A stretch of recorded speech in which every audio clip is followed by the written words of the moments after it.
There is a bus that runs through the city at 3 a.m. every single night, and if you ask the transit authority about it, they will tell you that no such route exists. They will show you the official schedules that prove all buses stop running at 1:30 a.m. and do not resume until 5:15 a.m. They will pull up computer records and dispatch logs and maintenance reports that confirm their fleet is parked and powered down during those hours. They will look you in the eye and tell you with complete sincerity that there is number 3 a.m. bus route, but I have ridden that bus. I have sat in those seats that smell like rust and old pennies. I have watched the streetlights slide past windows that seem to reflect a city slightly different from the one outside. And I have seen the driver, the thing that sits behind that wheel with hands that are too long and a face that is always turned just far enough away that you cannot quite make out its features. I am not the only one. There are others who have boarded that impossible bus in the dead of night, and the stories we tell are identical in ways that cannot be explained by coincidence or imagination. The first documented account comes from a woman named Rosa Martinez, who worked the overnight shift at a packaging warehouse on the east side of the city. Rosa finished her shift at 2:45 a.m. on a Wednesday morning in March and walked to the bus stop on Carver Street, where she had caught her ride home every night for 3 years. She knew the schedule by heart. She knew the last bus had already come and gone hours ago. But when she reached the stop, there was a bus waiting there, its interior lights flickering in that sickly yellow-green color that old fluorescent tubes produce when they are dying. The route number displayed on the front was one she did not recognize. The destination sign was blank. Rosa should have walked away. Every instinct in her body told her something was wrong. But it was 3 a.m., and she was exhausted, and home was 7 miles away, so she climbed the steps and dropped her fare into the collection box. The coins made no sound when they fell. Rosa remembers this detail with absolute clarity, because it was the first thing that struck her as impossible. She heard the coins leave her fingers. She saw them drop into the box. But there was no metallic clink, no rattle, nothing but silence, as if the coins had fallen into an endless void rather than a plastic container. She looked up at the driver to ask if the fare had registered and felt her legs go weak beneath her. The driver was not looking at her. The driver was facing forward, hands on the wheel, completely motionless. But there was something wrong with the proportions. The arms were too long, the fingers extending past where fingers should end, wrapping around the steering wheel in a way that suggested too many joints. The shoulders were hunched forward at an angle that would have been painful for a normal human spine. And the face was turned just slightly away, always just slightly away, so that Rosa could see the edge of a profile but never the full features. She took a seat near the middle of the bus and tried to convince herself that she was imagining things. Exhaustion does strange things to perception. The mind fills in details that are not there. She was tired. That was all, just tired and anxious to get home. The bus began to move without warning, pulling away from the curb so smoothly that Rosa did not feel any acceleration at all. It was as if reality had simply shifted around the vehicle, the scenery outside beginning to slide past, without any corresponding sense of motion inside. Rosa gripped the seat in front of her and stared out the window at streets she had lived near her entire life, streets that suddenly seemed subtly different in ways she could not quite identify. The buildings were the same, but the spaces between them seemed longer. The street lights were the same, but they cast shadows that fell in wrong directions. The sky was the same flat black of a city night, but there were no stars visible, not even the bright ones that usually managed to punch through the light pollution. Rosa pulled out her phone to check the time and found that the screen would not turn on. The battery had been at 60% when she left work. Now the device was completely dead, cold in her hand, as unresponsive as if it had been drained of every electron. She looked around the bus and noticed for the first time that she was not alone. There were other passengers scattered throughout the vehicle, sitting in various seats, with their heads bowed or turned toward the windows. Rosa counted 7 of them in total. None of them were moving. None of them seemed to be breathing. They sat perfectly still in positions that approximated normal posture, but missed some essential quality of life. Rosa wanted to call out to them, to ask if anyone else noticed that something was terribly wrong, but her voice would not come. Her throat had closed around the words before they could escape. The bus continued gliding through the distorted city, stopping occasionally at empty corners where no one got on and no one got off, the doors hissing open to reveal sidewalks that stretched into darkness. Rosa does not remember arriving at her stop. She remembers the journey, remembers the creeping wrongness of everything around her, remembers staring at the back of the driver's head and watching it slowly, almost imperceptibly, begin to turn in her direction. She remembers the terror that flooded her body when she realized it was about to face her fully. And then she was standing on her own street, 3 blocks from her apartment, with the first gray light of dawn bleeding into the eastern sky. The bus was gone. There was no sound of an engine, no taillights disappearing into the distance. It was simply gone, as if it had never existed. Rosa looked at her phone and found it working normally. The time was 5:47 a.m. She had lost nearly 3 hours that she could not account for. The second account comes from a college student named Derek Akonko, who was walking home from a party that had run later than expected. Derek was not drunk, but he was tired, and when he saw a bus approaching the stop on Millbrook Avenue at 3:15 a.m., he felt nothing but relief. He did not question why a bus was running at that hour. He did not notice that the route number was not one he recognized. He just climbed aboard and found a seat and closed his eyes, grateful for the chance to rest his aching feet. When he opened them again, he realized he had made a terrible mistake. The bus was not the same one he had boarded. The seats were different, older, upholstered in a faded pattern that reminded Derek of photographs from the 1970s. The windows were smeared with something that might have been condensation, but seemed too thick, too opaque, more like a membrane than water vapor. The interior lights buzzed with that same dying fluorescent quality Rosa had described, casting everything in shades of jaundiced yellow. Derek turned to look at the other passengers and found them all staring directly at him. 7 figures in various seats, their faces blank, their eyes fixed on his position, with an intensity that made his skin crawl. None of them blinked. None of them breathed. None of them looked quite right, as if they were approximations of humans rather than the genuine article. Derek stood up to move toward the exit and found that his legs would not cooperate.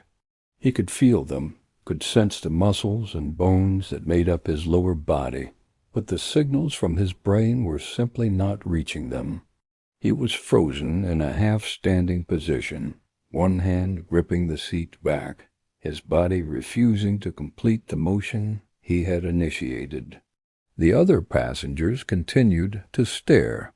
The bus continued to move through streets that Derek no longer recognized. past buildings that seemed to shift and flow at the edges of his vision, like things that had not yet finished deciding what shape they wanted to be. The driver never turned around. Derek could see that hunched silhouette at the front of the bus, those impossibly long arms working the wheel, that head positioned at an angle that kept its face perpetually hidden. Derek tried to speak, but no sound emerged. He tried to scream, but his throat produced nothing but silence. The staring passengers began to move, slowly, synchronously, rising from their seats in perfect unison with movements that were mechanical and wrong. They did not walk toward him so much as glide, their feet not quite touching the floor, their blank faces drawing closer with each passing second. Derek woke up on a park bench 6 miles from where he had boarded the bus, his clothes soaked with dew, and his phone showing a time of 6:23 a.m. He had no memory of how he got there. He had no explanation for the 3 hours he had lost. But he had something else, something that he did not notice until he returned to his apartment and stripped off his clothes to shower.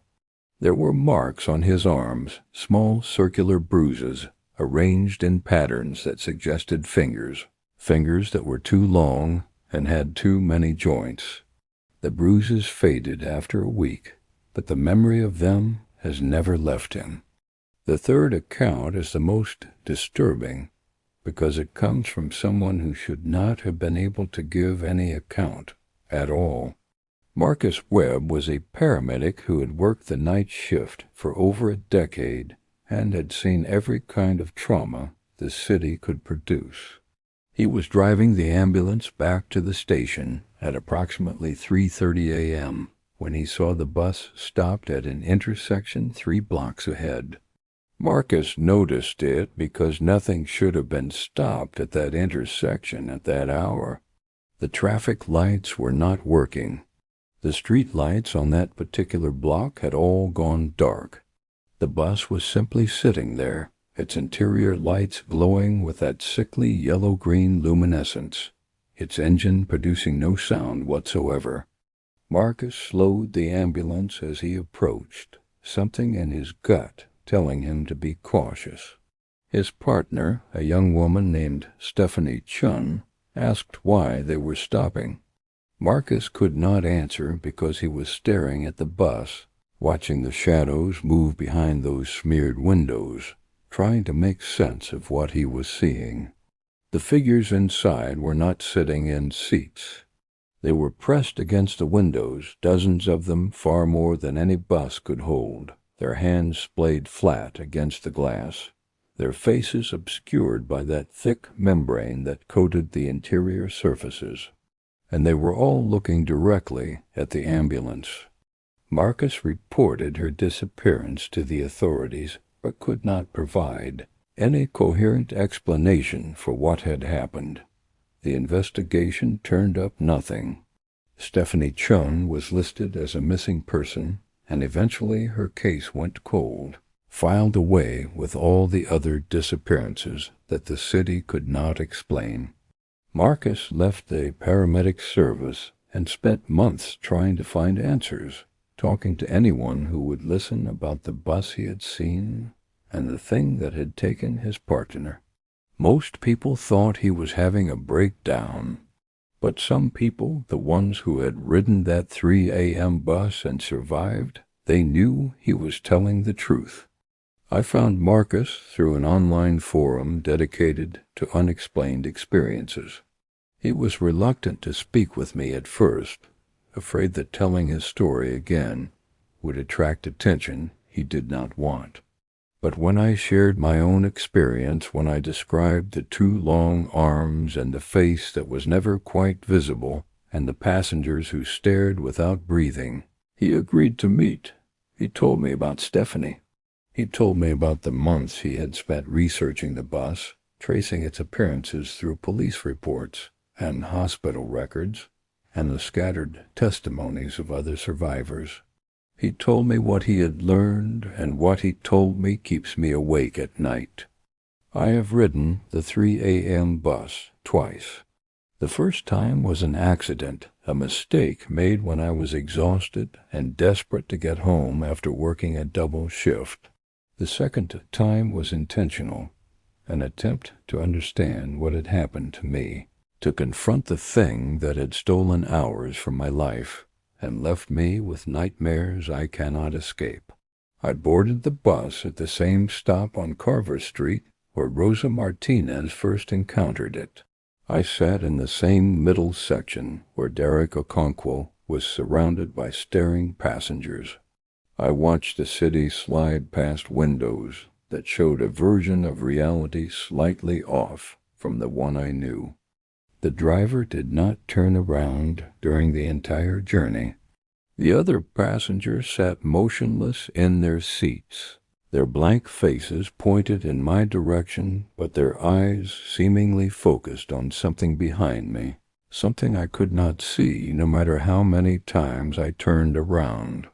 The bus traveled through neighborhoods that do not exist on any map, past buildings that seemed to be made of shadow and memory rather than brick and glass. I saw figures standing on corners, watching the bus pass, their bodies tall and thin and wrong in ways that my mind refuses to fully recall. When the journey ended, I found myself exactly where I had started, standing at the Carver Street stop with the dawn breaking over the city skyline. 6 hours had passed. I had missed an entire night, but I had something that other survivors did not have. I had a photograph. I do not know how my phone continued to work when everyone else reported their devices dying. I do not know what force allowed me to raise the camera and point it at the driver's seat while the bus was still in motion. The image I captured is blurry, distorted, as if the light itself had been reluctant to document what it was illuminating. But you can see the shape behind the wheel. You can see the arms that are too long, the shoulders that are hunched at impossible angles. And you can see the face, the edge of the face, the part that was finally turning toward me in the moment I pressed the shutter button. I have shown that photograph to experts, to skeptics, to believers in every kind of paranormal phenomenon. None of them can explain what they are seeing. The proportions are wrong. The features do not align with any known anatomy. There is something in that partial image that suggests a mouth opening, a darkness beyond the lips that extends too far back, a void where a throat should be. I keep the photograph locked in a drawer now. I do not look at it any more. Looking at it too long makes me feel like something is looking back. The 3 a.m. bus is still running. I see it sometimes when I am awake late at night. Glimpses of yellow-green light in my peripheral vision, the sound of air brakes that should not be audible from 3 stories up. The transit authority still denies that it exists. The official schedules still show a gap between 1:30 a.m. and 5:15 a.m., but the survivors know the truth. We find each other online in forums and chat rooms and encrypted message boards. We share our stories. We warn others. We try to understand what we encountered and why some of us were allowed to leave while others disappeared forever. If you are reading this and you work late, if you find yourself waiting at a bus stop in the hollow hours after midnight, pay attention to the route number on the approaching vehicle. Check the schedule on your phone. Look at the interior lights and ask yourself if that shade of yellow-green is normal, if those windows seem too opaque, if something about the silhouette behind the wheel makes your hindbrain scream that you should run. Do not board the bus. Do not let exhaustion convince you that a ride home is worth the risk. The driver is still looking for passengers. The seats are still waiting to be filled. And somewhere in the city right now, someone who is too tired to be careful is about to climb those steps and drop their fare into a collection box that makes no sound. They will sit down, they will close their eyes, and when they open them again, they will understand too late that some journeys have no destination, some routes lead nowhere that human feet should walk, and some drivers have been traveling the same dark roads since before the city existed, collecting passengers for purposes that cannot be spoken in any language the living still remember. The 3 a.m. bus is coming. You can hear it if you listen closely enough, the whisper of wheels on streets that are not quite real, the hiss of doors opening to welcome you aboard. Close your windows, lock your doors, and whatever you do, do not go outside to see what is stopping at the corner with its lights flickering and its driver waiting, always waiting with that face finally beginning to turn.